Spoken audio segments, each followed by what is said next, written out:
చంద్రప్ప రాష్ట్ర అధ్యక్షులు tribal student federation.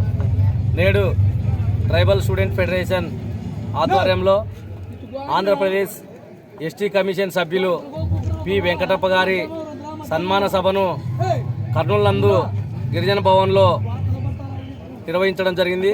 అయితే ఈ కార్యక్రమానికి పత్తికొండ శాసనసభ్యులు కేఈ శ్యాంబాబు గారు, కోడుమూరు శాసనసభ్యులు దస్తగిరి గారు, అదేవిధంగా నందికొట్కూరు శాసనసభ్యులు జయసూర్య గారు హాజరై వారు తమ సందేశాన్ని ఇవ్వడం జరిగింది. ముఖ్యంగా ఈ రాష్ట్రంలో గిరిజనులు ఎదుర్కొంటున్నటువంటి సమస్యలను పరిష్కరించేందుకు వారంతా కూడా ప్రభుత్వం దృష్టికి తీసుకెళ్లి గిరిజన సమస్యలను పరిష్కరిస్తామని చెప్పడం జరిగింది. అంతేకాకుండా ఈ రాష్ట్రంలో గిరిజనులు ఎదుర్కొంటున్నటువంటి అనేకమైనటువంటి సమస్యలను పరిష్కరించేందుకు ఎస్టీ కమిషన్ తరఫున వెంకటప్ప గారు కృషి చేస్తారని కూడా చెప్పడం జరిగింది.